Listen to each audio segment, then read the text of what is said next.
A billionaire CEO lies on an operating table, about to give his kidney to a 5-year-old boy he met only weeks ago.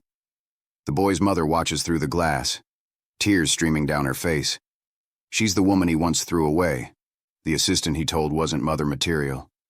Now he's betting his life that she'll finally forgive him. Before we dive in, comment where in the world you are watching from, and don't forget to click subscribe. The conference room door swung open so hard it nearly hit the wall, and every executive in the room turned to stare. Naomi Chase stood in the doorway, 3 small children clutching her hands and skirt, their gray eyes scanning the room with curiosity. She'd imagined this moment 1,000 times during sleepless nights, but nothing prepared her for the actual sight of him. Marcus Kingsley sat at the head of the table, mid-presentation, his finger frozen on the remote control, his mouth slightly open. The projector screen behind him displayed quarterly earnings, but nobody was looking at numbers anymore. They were looking at the children. 3 identical faces, 3 sets of gray eyes that were unmistakably Kingsley eyes, the same eyes that had stared out from magazine covers and business journals for the past decade. Marcus recovered first, his jaw tightening. His voice came out controlled, too controlled. "Miss Chase, this is a private board meeting." Naomi smiled, the kind of smile that didn't reach her eyes. "I know exactly what it is, Mr. Kingsley. I used to schedule these meetings, remember?" She stepped further into the room, and the triplets moved with her like a small army. "I'm here to discuss a long overdue matter." One of the board members, an older woman Naomi recognized as Patricia Hendricks, leaned forward with interest. "Marcus, do you know this woman?" Marcus stood slowly, his 6'3" frame suddenly seeming less imposing than Naomi remembered. "Yes, Patricia. She's my former executive assistant." "Former," Naomi repeated, tasting the word. "That's one way to put it."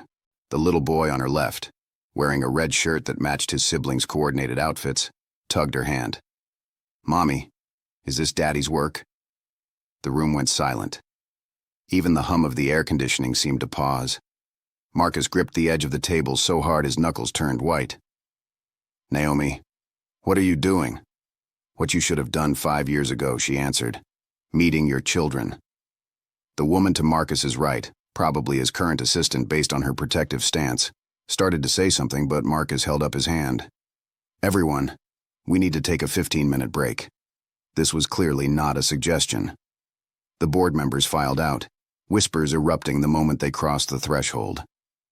Patricia was the last to leave, and she shot Naomi a look that might have been solidarity, or might have been curiosity. It was hard to tell. When the door closed, Marcus finally moved, walking around the table but stopping a good 10 feet away, as if the children were a force field he couldn't penetrate.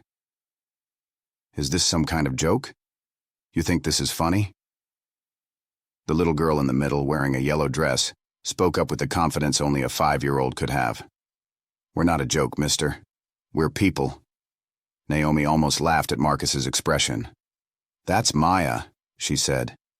"The boy in red is Mason, and this one," she touched the shoulder of the other girl, who wore blue, "is Morgan. Say hello to your father, loves." "Hello, Daddy," they chorused, and Naomi watched Marcus flinch like he'd been struck. "This isn't possible," he said, but his voice cracked on the last word. "You disappeared. You left. I tried calling. I sent emails. You were gone." Naomi's smile turned cold. "I left after you made it very clear I wasn't wanted. After you said, and let me get the exact words right because they've been burned into my brain for 5 years, 'You're not mother material, Naomi. You're too ambitious, too career-focused. This, whatever this is between us, it was a mistake. I need someone who can be a proper partner for someone in my position." The words hung in the air like smoke. Marcus's face went pale. "You were pregnant? When you left, you were already pregnant?" 10 weeks, she confirmed. "Found out 3 days after you told me I should start looking for another job since our professional relationship had become complicated. Funny how complicated is corporate speak for. I got my assistant pregnant and now I'm panicking." Marcus took a step forward, then another, his eyes locked on the children. "Why didn't you tell me?" Naomi's laugh was sharp. "Tell you? Marcus, you couldn't even look at me after we spent that night together. You avoided me for 2 weeks, then called me into your office and essentially fired me while telling me I wasn't good enough to be in your world. You really think I was going to come back and beg you to acknowledge a pregnancy you clearly didn't want any part of? I had a right to know. You had a right to basic human decency, but that didn't stop you. Maya tugged on Naomi's blazer. Mommy, why are you upset? Naomi immediately softened, kneeling down to eye level with her daughter. I'm not upset, baby. This is just a grown-up conversation. Why don't you three sit right here and look at the picture books we brought? She pulled 3 small books from her bag, and the children settled on the floor near the wall, their voices dropping to whispers as they turned pages. Marcus watched them, something unreadable crossing his face. They look like my mother, he said quietly. Same eyes, same chin. Naomi stood back up, crossing her arms. They have her smile too, according to the photos you used to keep on your desk. I remember because I stared at that photo a lot, wondering if your mother would have liked me, or if she would have agreed with you that I wasn't good enough. That's not what I meant, Marcus started, but Naomi cut him off. Don't you dare rewrite history. You said what you said. You meant what you meant. And I dealt with it. I dealt with morning sickness alone. I dealt with 3 babies in my belly alone. I gave birth alone, Marcus. Do you understand that? I gave birth to 3 of your children, and you weren't there because you'd already decided I wasn't worth your time. His jaw worked like he was grinding his teeth. If you'd told me, if you'd given me any chance, I would have been there. Would you? Really? Because the Marcus I knew 5 years ago was already planning his engagement to Veronica Ashford, the senator's daughter. Very proper, very society. Very mother material, I'm sure. Marcus flinched again. That didn't work out. I noticed, Naomi said dryly. I do still read the business section. 2 years together, engaged for 6 months. Called it off right before the wedding. The tabloids had a field day. And you think I wanted my children anywhere near that circus? So you kept them from me as punishment. As protection, Naomi corrected. You made it clear what you thought of me, of any potential future we might have had. I wasn't going to subject my children to a father who saw them as obligations or inconveniences. But here you are now, Marcus pointed out, gesturing at the room. Here you are, parading them in front of my board of directors, making a scene. If you wanted to protect them, this seems like a strange way to do it. Naomi's eyes flashed. I'm here because 2 weeks ago Mason collapsed at school. The doctors ran tests. He needs a kidney transplant, Marcus. And before you ask, yes, I've been tested. I'm not a match, neither is my mother or my sister. We need you to get tested. The world tilted. Marcus actually swayed on his feet. A kidney transplant? He's 5 years old. He's 5 years old and he needs a kidney. And you're his father. And despite everything, despite how much I've hated you for the past 5 years, he deserves a chance to live. So here I am, swallowing my pride, walking back into your world, begging the man who threw me away to save our son's life. Can you do that, Marcus? Can you at least do that? Marcus moved before he could think, crossing the distance between them in 3 long strides. When? When can I get tested? Today, tomorrow, as soon as possible. Naomi's voice shook for the first time. He's stable right now, but we don't have unlimited time. I'll call my doctor right now. Marcus pulled out his phone, then stopped. Wait. What hospital? Where have you been living? Portland, she answered. I'm a senior financial analyst at Brightwell Consulting. The triplets go to Riverside Elementary. We have a small house in the suburbs with a backyard where they can play. We're happy, Marcus. We've built a good life. This isn't about getting you back in our lives permanently. This is about saving Mason. I want to be tested, but I also want... He paused, looking at the children on the floor. I want to know them. All of them. Naomi stiffened. That's not part of the deal. There is no deal, Marcus said quietly. There's a little boy who's sick, and 3 children who didn't ask for any of this, and 2 adults who made a mess of everything 5 years ago. If I'm a match, if I give Mason a kidney, are you really going to take them away again and pretend I don't exist? That's what you did to me. You don't get to play the victim here. I'm not trying to, he said. And for the first time, Naomi saw something genuine in his eyes. Regret, maybe. Or fear. I said terrible things to you. I was scared and young and stupid, and I know sorry doesn't fix any of it. But those kids deserve better than parents who can't even be in the same room without fighting. They deserve better than what we're doing right now. Naomi wanted to argue, but Maya chose that moment to walk over, her little hand reaching up to tug on Marcus's suit jacket. "Excuse me, Mr. Who's Our Daddy," she said solemnly. "Are you going to help Mason feel better?" Marcus knelt down, bringing himself to her eye level, and Naomi saw his hand tremble slightly. "Yes," he said, his voice rough. "I'm going to try very hard to help Mason feel better." Maya studied him with the seriousness only children can manage. "Mommy says family helps family. Are you our family?" Marcus's eyes went glossy. "Yes," he whispered. "I'm your family." "Okay," Maya said, apparently satisfied. She walked back to her siblings and announced, "He's going to help Mason. That's good because Mason can't run very much and it makes him sad." Marcus stood slowly, and when he looked at Naomi, there were actual tears in his eyes. "I've missed 5 years," he said. 5 years of birthdays and first words and first steps. You can't give me those back, and I'm not asking you to. But please, Naomi, please don't take the rest. Let me be their father. Let me try." Naomi felt her carefully constructed walls threatening to crack. She'd spent 5 years being strong, being both mother and father, being everything her children needed. She'd spent 5 years hating Marcus Kingsley and everything he represented. But looking at him now, seeing the genuine devastation on his face, she felt the first whisper of doubt. What if she'd been wrong? What if she should have told him? Before she could answer, the door opened and Patricia Hendricks stepped back in, her expression apologetic. "Marcus, the board is asking if we should reschedule." "And there are."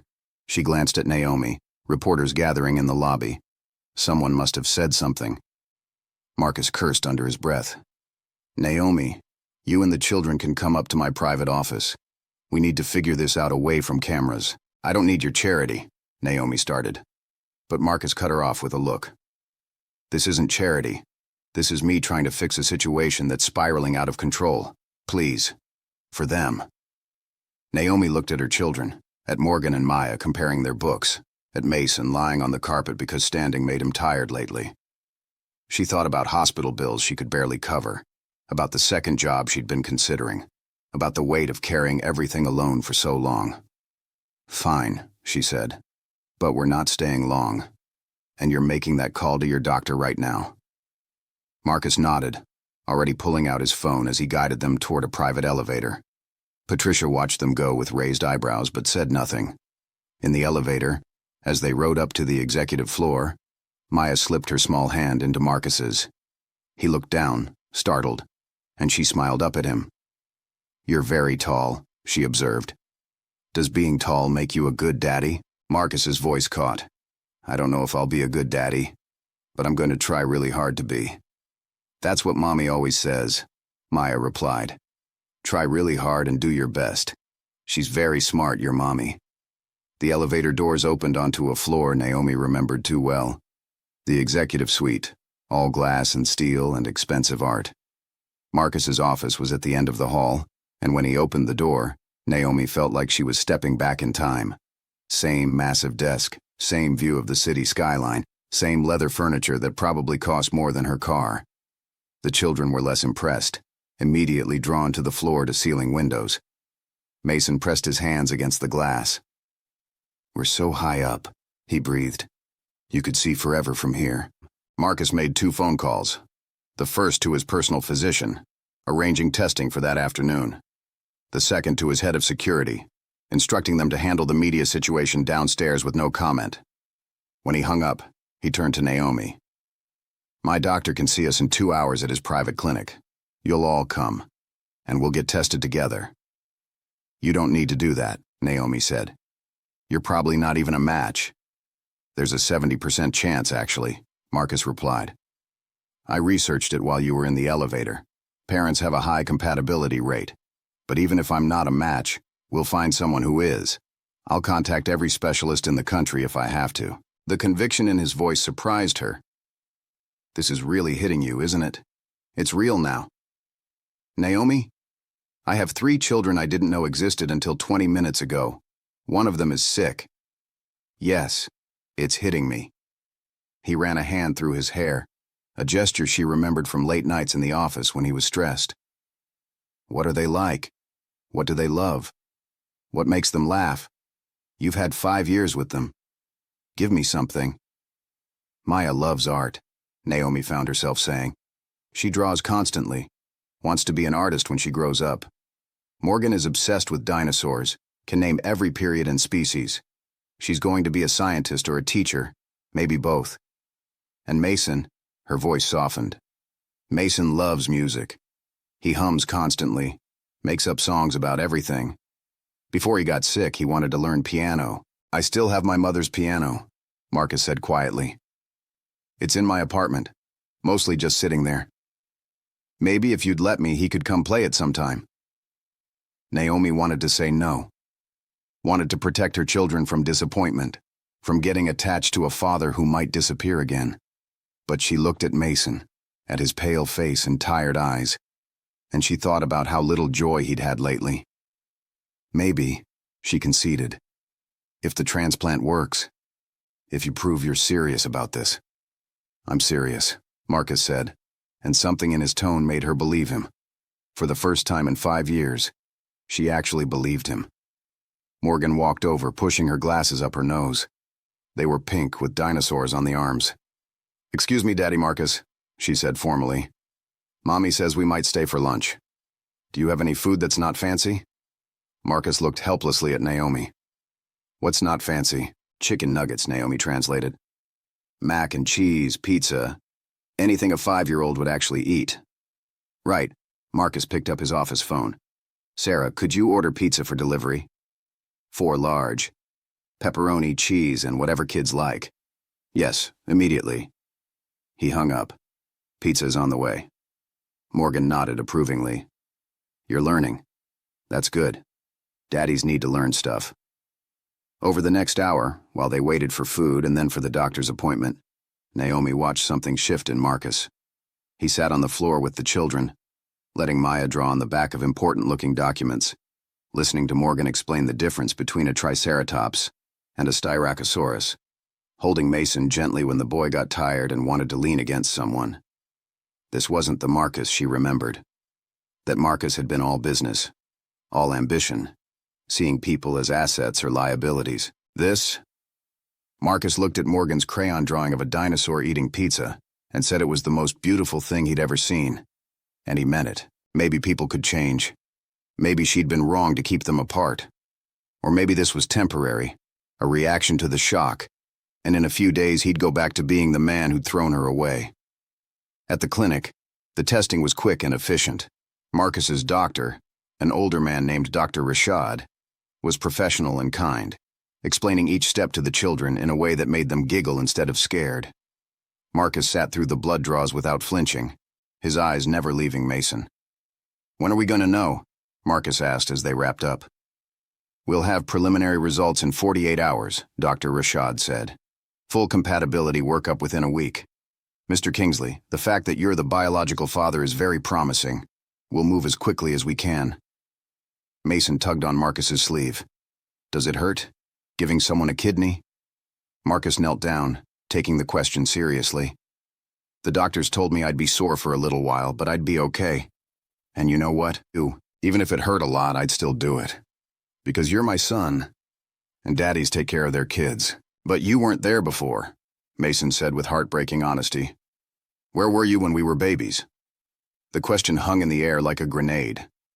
Naomi held her breath, waiting to see how Marcus would handle this. He could lie, could make excuses, could blame her for keeping them secret. Marcus's voice was steady when he answered. "I wasn't there because I made a big mistake. I was scared, and I said some things to your mommy that hurt her feelings very badly. She left, and I didn't try hard enough to find her. That's my fault, not hers. And I'm sorry, Mason. I'm sorry I wasn't there when you were a baby. But I'm here now, and I'm not going anywhere." Is that okay? Mason considered this with the gravity of a child who'd had to grow up too fast because of illness. You can't leave again, he said finally. Leaving is bad. Mommy cries sometimes when she thinks we're asleep. I think she cries about you. Naomi's heart stopped. She hadn't known they'd heard. Marcus's eyes found hers across the room, and in them she saw everything they'd lost, everything they might have had. I won't leave, he promised, still looking at Naomi. Not again, not ever. After the clinic, Marcus insisted on driving them to the hotel where they were staying. When he saw the modest chain hotel near the airport, he frowned. This is where you're staying? It's fine, Naomi said defensively. It's clean and affordable and, Marcus interrupted, let me put you up somewhere better. Somewhere closer to my apartment, closer to the hospital.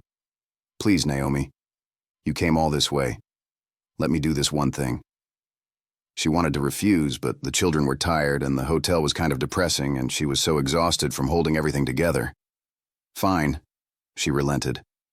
But nothing crazy. No penthouse suites. Marcus made a call, and within an hour they were checking into a furnished corporate apartment in a building 10 minutes from his place. 3 bedrooms, full kitchen, a balcony with a view of the park. Maya and Morgan ran from room to room shrieking with delight while Mason settled carefully on the couch, his energy depleted. This is too much, Naomi said, looking at the pristine space. You don't need to. I know I don't need to, Marcus said quietly. But I want to. Let me do this. Let me feel like I'm helping somehow. Before she could answer, his phone rang. He glanced at it and grimaced. I have to take this. It's the board. They're having a collective meltdown about this afternoon. He stepped onto the balcony, and Naomi could see him through the glass, pacing and gesturing as he talked. When he came back 15 minutes later, he looked exhausted. So, Naomi ventured, how bad is it? The board wants an emergency meeting tomorrow. Stock took a minor hit when photos of you and the children leaked online. My PR team is scrambling. Veronica's father, the senator, called to express his concerns about my image. Marcus laughed bitterly. Apparently having secret children is bad for business. I'm sorry, Naomi said, and was surprised to find she meant it. I didn't think about the media aspect. I just wanted to find you. Don't apologize, Marcus said firmly. This is my life, my consequences. The board will deal with it. PR will handle it. And Senator Ashford can mind his own damn business since Veronica and I have been done for 3 years. He sat on the couch next to Mason, who was half asleep. What I care about is this. These kids. Making sure Mason gets better. Figuring out how to be a father when I've missed so much. Naomi sat on the other side of Mason, the 3 of them forming a small circle around the sleeping boy. It's terrifying, she said softly. Being a parent. Every decision feels huge. Every sick day is a crisis. I've been doing this alone for 5 years, Marcus, and I'm tired. I'm so tired. Let me help, he said. Not just with Mason's medical stuff. With everything. I want to know them, Naomi. I want to be part of their lives. And I want...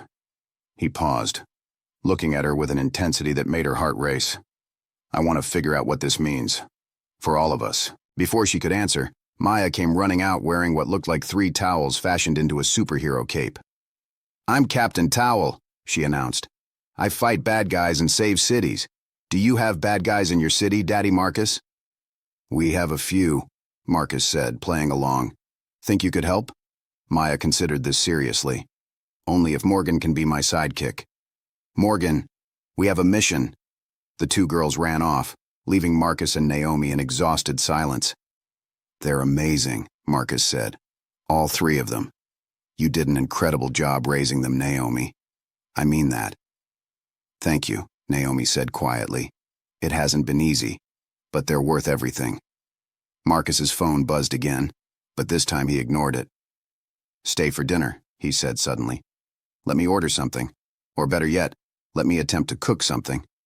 Fair warning, I'm terrible at it. But Maya said daddies need to learn, so I should probably start. Naomi found herself smiling. You're going to burn down this very expensive corporate apartment. Probably, Marcus agreed. But it'll be a great memory for the kids, right? Watching their father set off the smoke alarm on day one, they ended up ordering Thai food because Marcus's attempt at spaghetti was indeed catastrophic. The children thought it was hilarious, and even Naomi laughed, really laughed, for the first time in months. They ate sitting on the floor because Maya insisted it was more fun that way, and Marcus told terrible jokes that made Morgan groan and Maya giggle. For a few hours, they felt almost like a family. When the children finally crashed around 8, exhausted from the emotional day, Marcus helped Naomi tuck them into the bedrooms. Mason fell asleep immediately, his small hand clutching a stuffed bear. Maya wanted a story, which Marcus fumbled through adorably. Morgan demanded scientific accuracy in her bedtime story, which led to Marcus frantically Googling dinosaur facts on his phone while Naomi tried not to laugh. When they were finally alone in the living room, the silence felt heavy with everything unsaid. "I should go," Marcus said, but he didn't move toward the door. "Let you get some rest." "Wait," Naomi said. She didn't know why she said it, but suddenly she wasn't ready for him to leave. "We should talk. About what happens next. About what this is." Marcus sat back down, careful to leave space between them on the couch. "What do you want it to be?" "I don't know," Naomi admitted. 5 years ago, I wanted everything from you. I wanted love and partnership, and a future. You made it clear that wasn't possible. So I built a life without you. Now you're back, and you're saying all the right things, but Marcus, how do I know this isn't just guilt? How do I know you won't wake up in a week and realize being a father to triplets is harder than you thought? How do I know you won't hurt them the way you hurt me? You don't, Marcus said honestly. You can't know that. All I can do is show you day by day that I'm here, that I'm trying, that I've changed. He shifted closer, his voice dropping. But Naomi, I need you to understand something. What I said 5 years ago, about you not being mother material, about needing someone proper, it was all bullshit. I was terrified of what I felt for you, what you felt. Naomi's laugh was bitter. You felt nothing. You made that very clear. I felt everything, Marcus said intensely. You were my assistant. It was inappropriate. It was unprofessional. And it was the most real thing I'd ever experienced. You challenged me, made me laugh, saw through all my corporate garbage to who I really was. That night we spent together, Naomi, that wasn't casual for me. It wasn't a mistake. It was the first time I'd ever felt truly connected to someone, and it scared the hell out of me. So you pushed me away. So I pushed you away like a coward, he confirmed. I told myself I was doing the right thing. That you deserved better than being caught up in my world of board meetings and shareholders and public scrutiny. That you had your own ambitions, and I was holding you back. I convinced myself that ending it was noble when really I was just terrified of admitting I'd fallen in love with you. Naomi's breath caught. Don't say that. Don't tell me you loved me after everything that happened. I did love you, Marcus said quietly.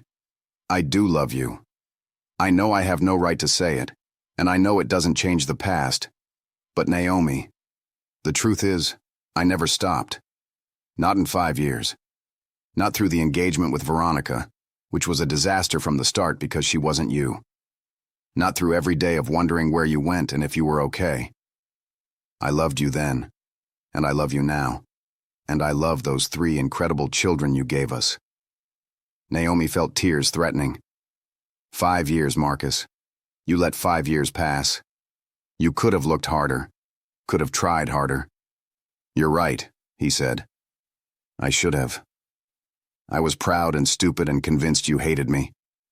But I thought about you constantly, wondered what you were doing, if you were happy, if you'd found someone else. And when you walked into that boardroom today with our children, my first thought after the shock was thank God. Thank God she's alive. Thank God she came back. Thank God I have a chance to make this right. How do I trust this? Naomi whispered. How do I risk letting you into their lives, into my life, when you destroyed me once already? Start small, Marcus suggested. Let me be there for Mason's treatment. Let me spend time with them. Supervised if you want. Let me prove I'm serious.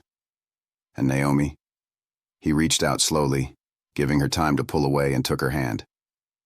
Let me prove I never stopped loving you. Give me a chance to show you I'm not the same scared man I was 5 years ago. His hand was warm around hers, and Naomi felt 5 years of walls threatening to crumble. This is crazy, she said, but she didn't pull her hand away. This is the messiest situation imaginable. So we take it one day at a time, Marcus said. One test result at a time, one dinner at a time, one conversation at a time. Let me earn my way back, Naomi.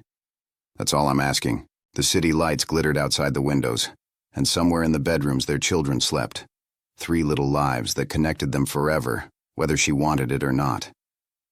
And maybe, just maybe, she did want it. Maybe she'd never stopped wanting it. Okay, she said finally. One day at a time. But Marcus, if you hurt them, if you hurt us again, there won't be a third chance. Understood, he said. I won't waste this one.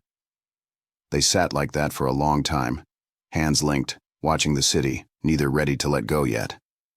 Outside, the world kept spinning. Reporters kept speculating, and his board kept panicking.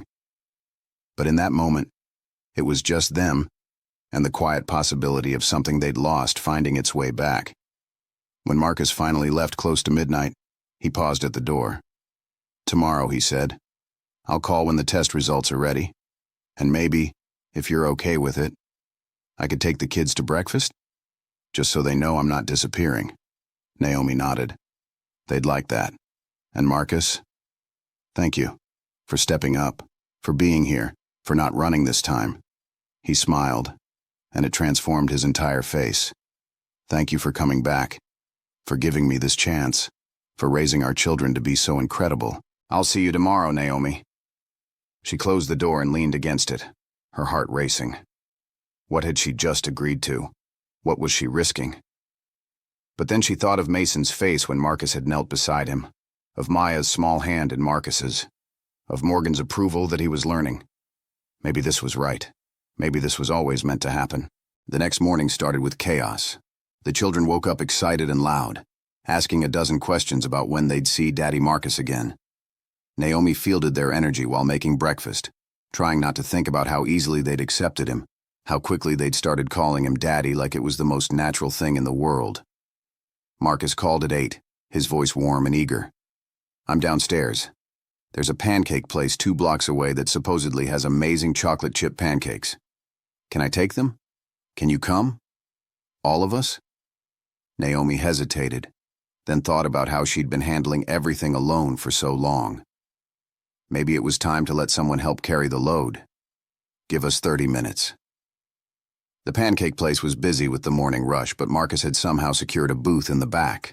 The children bounced in their seats, chattering excitedly about the menu pictures. Mason seemed to have more energy today, probably from the excitement, and Naomi felt a surge of hope that maybe, just maybe, everything would work out, over pancakes that were indeed incredible.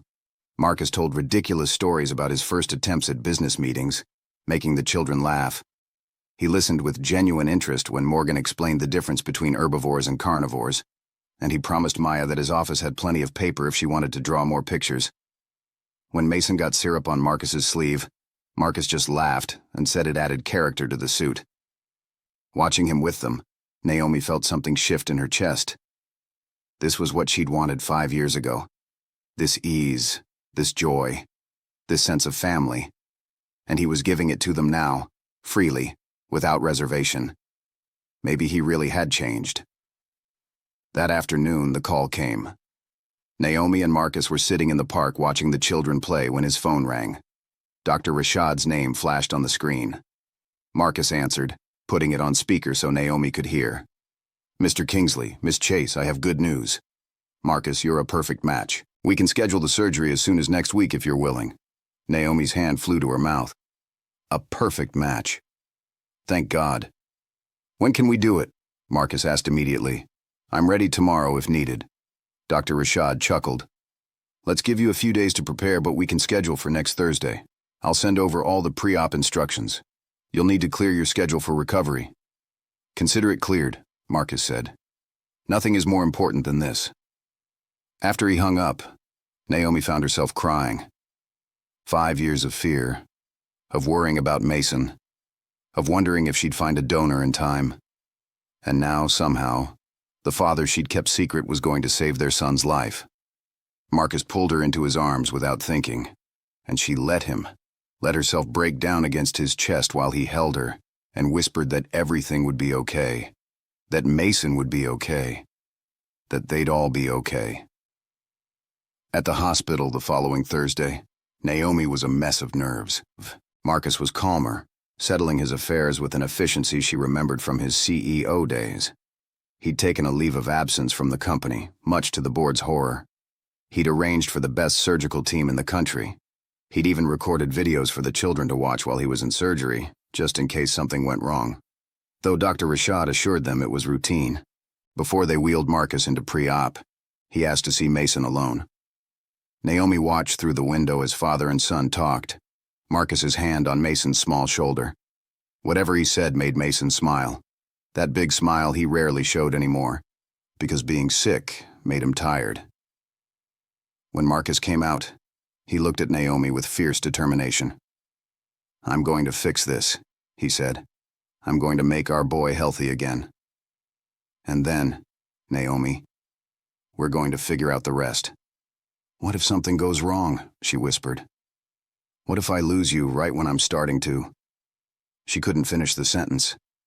"Starting to what?" Marcus pressed. "Starting to forgive you. Starting to believe this could work. Starting to feel everything I felt 5 years ago." "Nothing's going to go wrong," Marcus said firmly. "I have too much to live for now. 3 amazing kids. And their incredible mother, who I'm desperately hoping will give me a real second chance once this is over." Naomi kissed him then, not caring who saw, not caring that they were in a hospital hallway with nurses passing by. She kissed him like she should have 5 years ago when he'd first told her he needed proper, and she should have told him to go to hell. She kissed him like this might be the last chance, even though she prayed it wouldn't be. When they finally pulled apart, Marcus smiled. "I'm taking that as a good sign." "You're an idiot," she said, but she was smiling too. A hopeful idiot. Then he was gone, wheeled away to surgery, and all Naomi could do was wait with the children in the family room, reading stories and playing games and trying not to let them see her fear. 6 hours later, Dr. Rashad came out smiling. The surgery was perfect. Both patients are stable and recovering well. Mason should see significant improvement within weeks. Mr. Kingsley will be sore, but he's already asking to see the children. Naomi felt her knees go weak with relief. The children cheered, Maya and Morgan doing a complicated celebration dance they'd apparently choreographed while waiting. When they finally let them into Marcus's recovery room, he looked exhausted but happy. "Hey, troublemakers," he said groggily. "Guess what? I gave your brother one of my kidneys. Now we're medically related."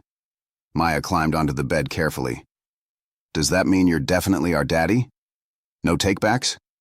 "No takebacks," Marcus confirmed. "I'm your daddy forever and always." Morgan nodded approvingly. "Good.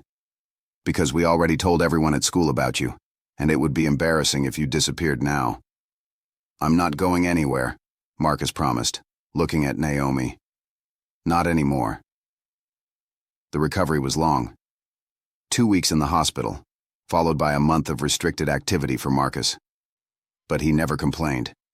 He worked from his laptop when he could, took meetings from his hospital bed, and spent every free moment with the children. They brought him drawings and books and stories from school. Mason's recovery was even more dramatic. Within days, his color improved. Within weeks, he had energy Naomi hadn't seen in months. Within a month, the doctors declared him healthy enough to start kindergarten activities again. Through it all, Marcus stayed. He moved the family into his penthouse apartment once he was mobile enough, insisting they shouldn't be separated anymore. He helped with homework and cooked dinners, usually badly, but with so much enthusiasm, the kids didn't care. He learned to braid hair for Maya, memorized dinosaur facts for Morgan, and sat through hours of Mason's piano practice on his mother's old piano. And slowly, carefully, he and Naomi rebuilt what they'd lost. It started with conversations late at night after the children were asleep, about their fears, their regrets, their hopes. It grew into stolen moments of affection. A handhold here, a kiss there. It deepened into something stronger than what they'd had before, built on truth and consequence rather than secret passion. 3 months after the surgery, Marcus proposed properly, not in a fancy restaurant or dramatic public gesture, but during family movie night, when all 3 children were sprawled across the couch half asleep. He pulled out a ring, simple but beautiful, and said, "Naomi Chase, you're the best mother I've ever seen. You're brilliant and strong, and you've given me the greatest gifts of my life. Will you marry me and make this chaos permanent?" The children woke up immediately, suddenly not tired at all. Maya shrieked with excitement. Morgan demanded to see the ring's structural integrity, and Mason wrapped his arms around both of them, saying, "Finally, Mommy, say yes so we can really be a family." Naomi looked at her children's eager faces, at Marcus's hopeful expression, at the life they'd somehow built from the wreckage of their past. "Yes," she said, laughing through tears. "Yes, 1,000 times, yes." The engagement party was a disaster. Not an execution, which was flawless because Marcus's event planner was terrifyingly efficient, but in attendance. His board members came, stiff and uncomfortable, making small talk with Naomi's friends from Portland, who couldn't care less about stock prices and quarterly reports. Marcus's society connections showed up, women in designer dresses who looked at Naomi like she was an interloper who'd somehow tricked their way into wealth. And then there was Veronica Ashford, who arrived fashionably late with her father, the senator, in tow. Marcus tensed when he saw them, his hand tightening on Naomi's waist. "I didn't invite them," he muttered. "My PR team said it would look bad to exclude them." Naomi lifted her chin. "It's fine. We can handle this." Veronica approached with the kind of smile that never reached her eyes, all perfect teeth and cold calculation. "Marcus, darling," she said, kissing his cheek with practiced familiarity. "Congratulations on your engagement." "How unexpected." "Veronica," Marcus said tightly. "This is Naomi, my fiancée." Veronica's gaze slid over Naomi, assessing and finding her lacking. "How lovely. I heard you used to be Marcus's assistant." 5 years ago, yes," Naomi said evenly. "Now I'm a senior financial analyst, and the mother of his 3 children, which I suppose you also heard." The smile turned glacial. "Yes, quite the surprise. Secret children do make things complicated, don't they? Especially for someone in Marcus's position." "His position seems fine," Naomi replied. "Strong, even. Funny how having a family can do that for a person." Senator Ashford chose that moment to join them, his presence commanding attention. "Kingsley," he said, shaking Marcus's hand with too much force. "Bold move, going public with all this. The press has been having a field day." Marcus met his gaze steadily. "My children aren't a scandal, Senator. They're a blessing. And Naomi isn't a controversial choice. She's the only choice." The senator's eyes narrowed. "Of course. But you understand how this looks. An assistant you got pregnant, 3 children you kept hidden, and now a sudden engagement? Some might say it looks opportunistic. On her part, not yours." "Excuse me?" Naomi's voice went cold. Before Marcus could intervene, she stepped forward, looking the senator directly in the eye. "Let me be very clear, Senator Ashford. I didn't know Marcus was wealthy when we got together. I left him and raised our children alone for 5 years, without a single dollar of his money. I came back because our son needed a kidney transplant, not because I wanted access to a fortune. So if you're suggesting I'm some kind of gold digger, I suggest you check your facts before you make accusations you can't take back." The senator's face reddened. "I was simply noting how things might be perceived." "Then perceive this," Marcus said, his voice like ice. "Naomi is brilliant, accomplished, and the best thing that's ever happened to me. She raised our children into incredible human beings while building her own successful career. Anyone who has a problem with that can leave right now, including you, Senator.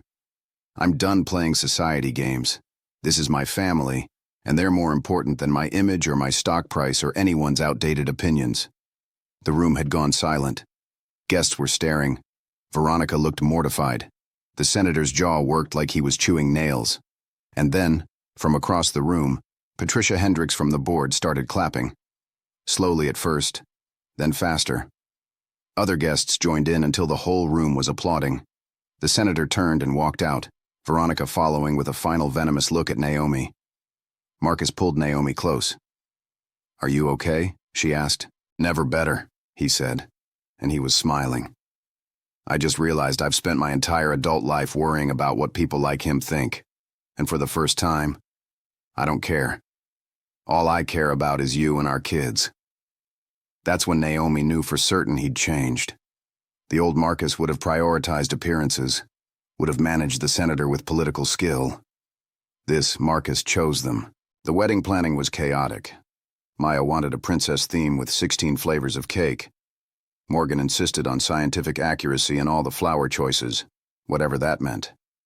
Mason wanted the ceremony to include a song he'd written on the piano, which was 3 notes repeated for 4 minutes, but they couldn't bear to tell him. Marcus's mother's estate in the countryside became the venue, a sprawling property with gardens and a small lake. Naomi's mother and sister flew out from Portland, both crying the moment they saw the children. "Girl, I thought you'd lost your mind keeping those babies secret," Naomi's sister Tasha said, hugging her tight. "But looking at him with them, I get it. You were protecting them. And now I'm letting them have their father," Naomi said. "He's earned it." Tasha studied Marcus, who was currently letting all 3 children bury him in autumn leaves. "He really loves them, doesn't he?" "He really does," Naomi confirmed. "And he loves you?" Naomi watched Marcus emerge from the leaf pile, laughing, his expensive sweater covered in debris. "Yeah," she said softly. "He really does." The week before the wedding, Naomi's ex-boyfriend from Portland showed up. David Chen, a good man she'd dated briefly 2 years ago before she couldn't handle the commitment. He appeared at the penthouse unannounced, flowers in hand. "Naomi, I saw the news," he said when she opened the door. "About you and the CEO. I had to make sure you were okay." "I'm fine, David." "Better than fine, actually." He looked past her into the apartment where the sounds of children playing echoed. "So it's all true? The kids, the engagement, everything?" "It's all true," she confirmed gently. "David, we ended things amicably." "Why are you here?" "Because I love you," he said simply. "I've loved you since the day we met. I know you said you weren't ready, that you had too much going on, but Naomi, I'm ready. I want to be there for you and the kids. We could build something real." "David," Naomi said carefully, "you're a wonderful man. But I'm in love with Marcus. I've been in love with him since before I met you. That's why I couldn't commit to us. My heart was always somewhere else." "Who's at the door, babe?" Marcus appeared behind her, then froze when he saw David and the flowers. "Oh." David looked between them, finally understanding. "This is him? The father?" Marcus extended his hand. "Marcus Kingsley. And you are?" "David Chen. He hesitated. "I'm nobody, I guess." "Apparently." "David," Naomi said, "you're not nobody. You're a good man who deserves someone who can love you completely. That's just not me. I'm sorry." David nodded slowly, handling the rejection with grace. "Be happy, Naomi. You deserve it. After everything you've been through, you deserve to be happy." He handed her the flowers and left. Marcus closed the door gently. "Ex-boyfriend?" "For about 6 months 2 years ago," Naomi confirmed. "A good guy who wanted more than I could give." "He came to declare his love," Marcus observed. "At our doorstep, week before our wedding. That's bold." "It's over," Naomi said firmly. "It was always over. There's only you, Marcus. Just you." He kissed her then, deep and sure, a reminder of everything they'd found their way back to. The wedding day dawned perfect and bright. Naomi wore a simple ivory dress, elegant but not ostentatious, with her hair in loose curls. The children wore coordinated outfits, Maya in pale pink, Morgan in lavender, Mason in a little suit that made him look absurdly grown up.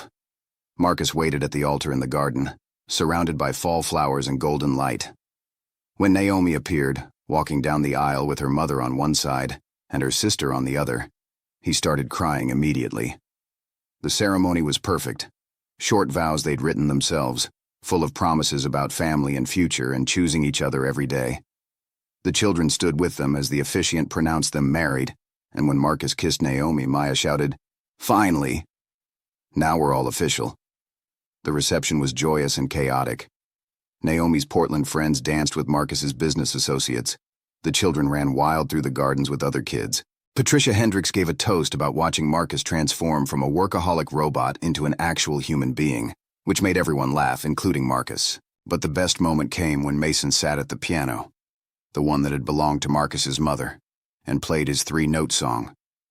It was terrible and beautiful, and everyone cried anyway because it was their son, healthy and alive and playing music. "This is what love built," Marcus whispered to Naomi as they watched. "A family.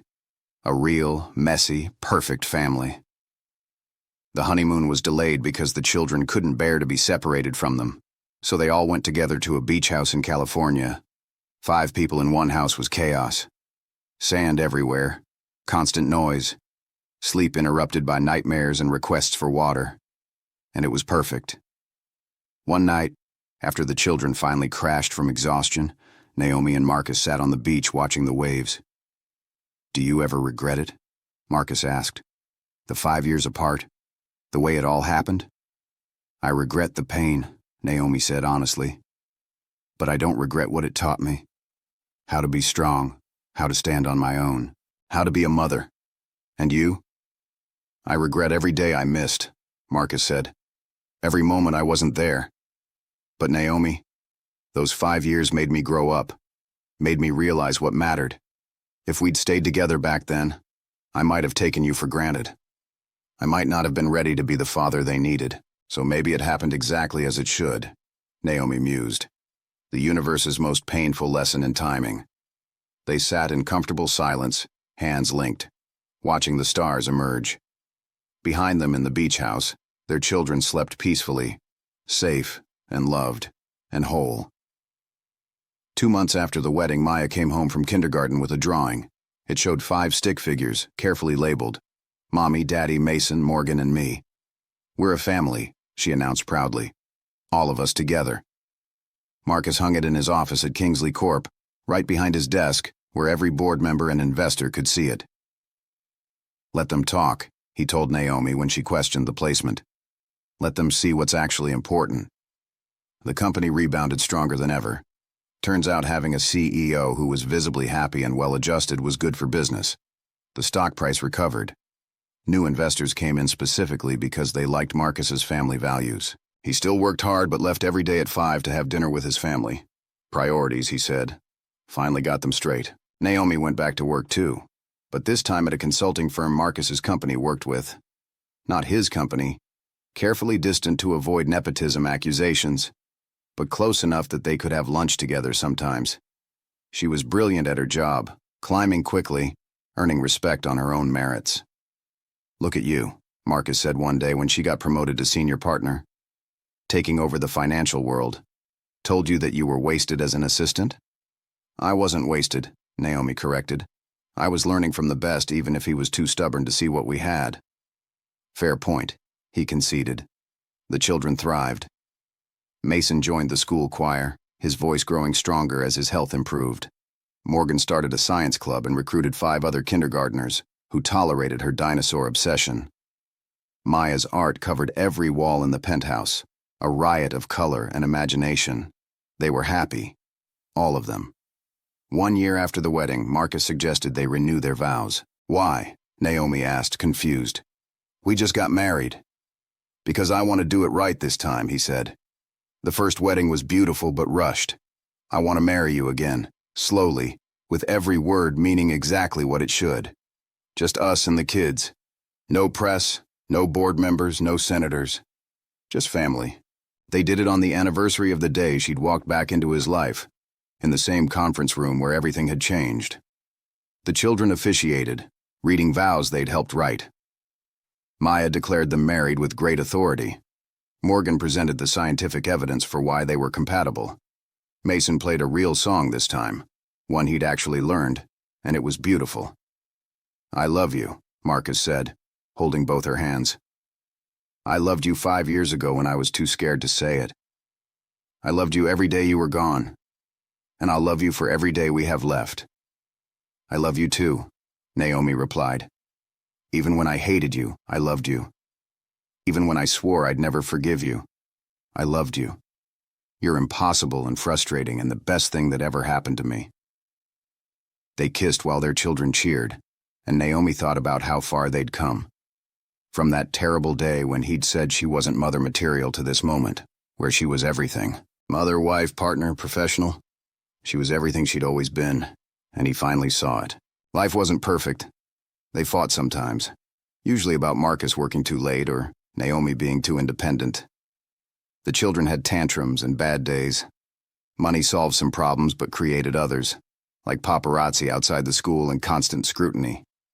But they faced it together. Every challenge, every joy, every ordinary Tuesday afternoon. Together. Maya started first grade and announced she wanted to be president when she grew up. Morgan discovered astronomy and spent hours teaching them about stars. Mason composed his first real piece of music, a simple melody that made Naomi cry. They were growing up so fast. Some nights Naomi would stand in their doorways watching them sleep, marveling at these 3 miracles she'd created. Marcus would come up behind her, wrapping his arms around her waist.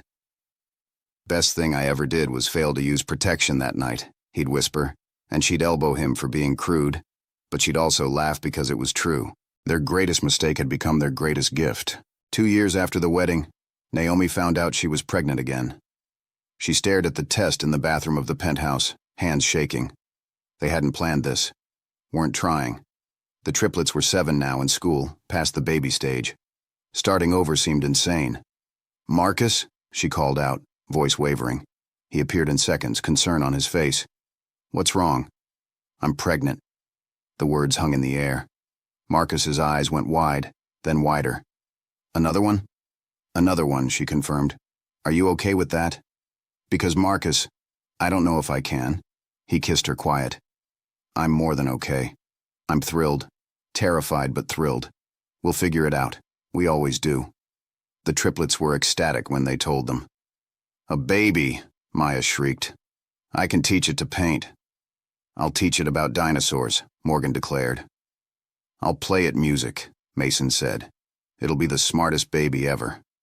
It better be a sister, Maya added. We need to even out the numbers. 2 girls, 2 boys, then you and Daddy. Perfect balance. The pregnancy was easier than the first time, mostly because Naomi wasn't alone and terrified. Marcus came to every appointment, held her hand through morning sickness, rubbed her feet when they swelled. The children drew pictures for their future sibling, creating an entire nursery gallery before the baby was even born. 7 months in, on a random Tuesday, Naomi went into early labor. Marcus was in a board meeting when he got the call and he walked out mid-presentation. The board can wait, he told his assistant. My wife needs me. At the hospital, surrounded by machines and nurses, Naomi gripped his hand. I'm scared. What if something's wrong? Nothing's wrong, Marcus said firmly, and even if it is, we'll handle it. Together. Their daughter arrived at 3 in the morning, tiny but healthy, with a full head of dark hair and lungs that could wake the dead. The triplets met her the next day and fell immediately in love. Can we keep her? Maya asked seriously. She's perfect. She's ours, Marcus confirmed. All ours. They named her Grace, after Marcus's mother. Grace Kingsley, 7 pounds of pure determination and volume. She completed them in a way none of them had expected. Life with 4 children was beautifully chaotic. The penthouse echoed with noise at all hours. Toys multiplied like rabbits. Sleep became a distant memory. And yet Naomi had never been happier. She'd built this against all odds, through pain and fear and years of wondering if she'd made the right choice. She'd built a family. One night, when Grace was 6 months old and the triplets were finally asleep after an hour of negotiations, Naomi collapsed on the couch next to Marcus. We're exhausted, she said. Completely depleted, he agreed. The house is destroyed, she continued. There's Play-Doh in places Play-Doh should never be. I haven't slept properly in months, Marcus added, and I'm pretty sure Morgan is conducting science experiments in her closet. Maya painted the bathroom wall today, Naomi said. Mason tried to teach Grace to play piano by putting her hands on the keys. We're disasters, Marcus concluded. Complete disasters. They looked at each other and started laughing, the kind of exhausted laughter that comes from being too tired to do anything else. I love this disaster, Naomi said. Me too, Marcus agreed. Wouldn't change a thing. The years passed in a blur of school plays and science fairs and art shows and piano recitals. The triplets grew into confident 8-year-olds with distinct personalities. Maya became the family artist and social coordinator.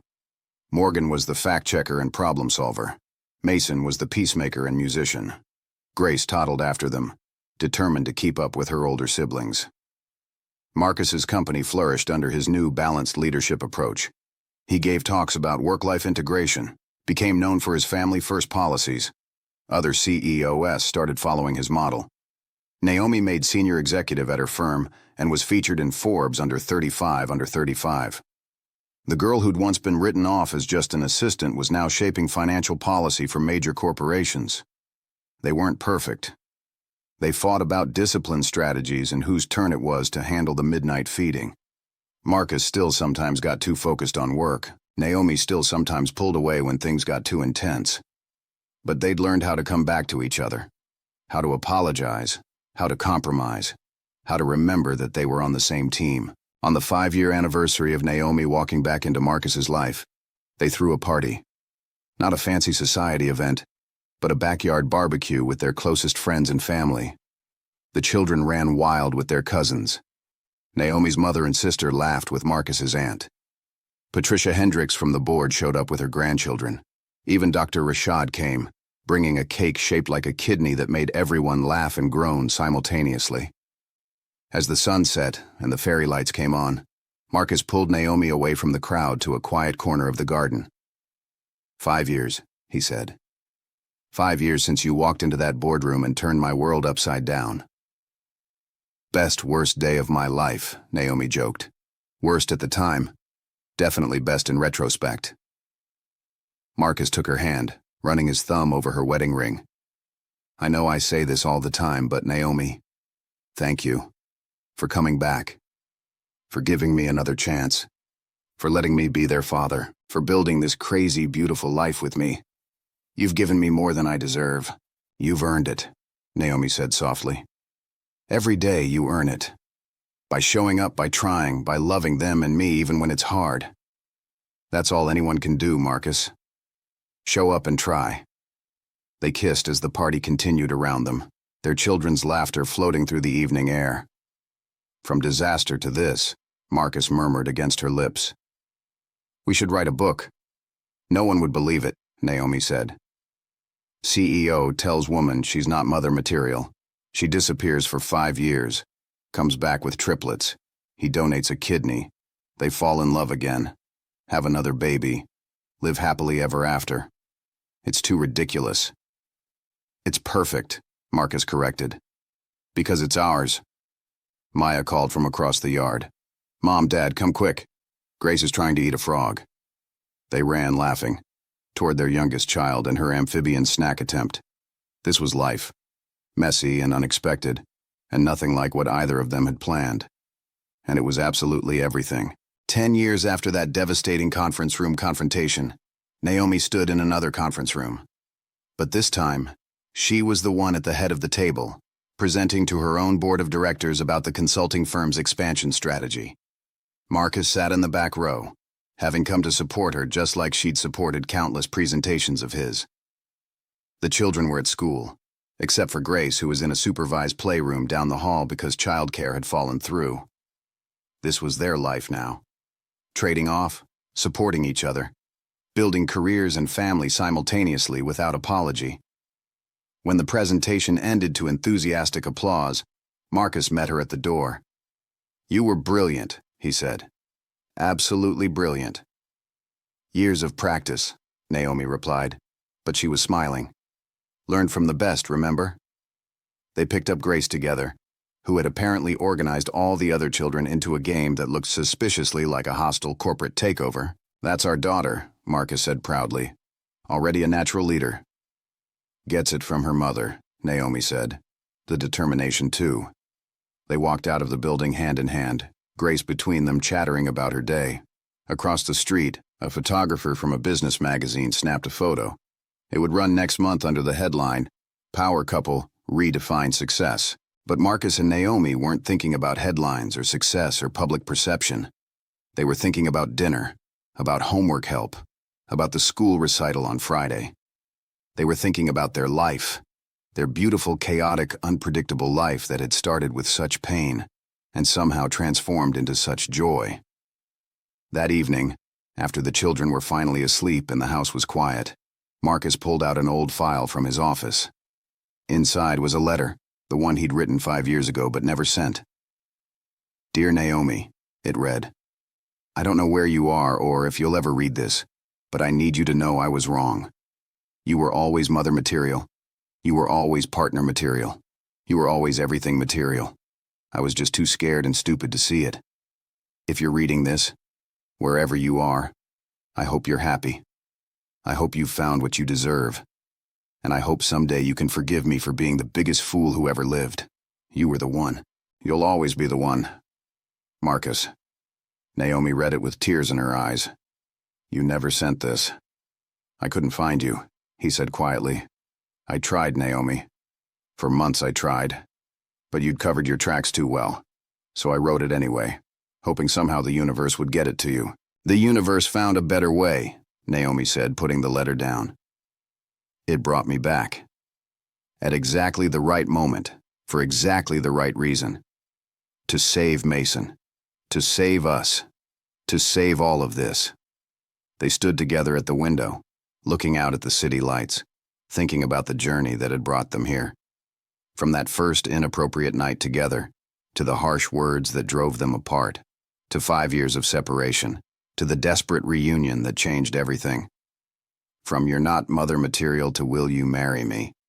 From broken to whole. From lost to found. Somewhere in the house, Grace started crying. Probably a bad dream. They moved together to comfort her, practiced and efficient. A team. This was what they'd built. Not just a family, but a partnership. Not just a love story, but a triumph over fear and pride, and all the things that could have kept them apart forever. And in the morning they'd wake up and do it all again. Navigate the chaos, juggle the demands, love fiercely and imperfectly. Because that's what family did. That's what they did. Marcus Kingsley, the billionaire CEO who'd once said she wasn't mother material, was now the man who couldn't imagine life without her, or their 4 incredible children. And Naomi Chase, the woman who'd been thrown away and built herself back stronger, was now the partner and mother and professional she'd always been meant to be.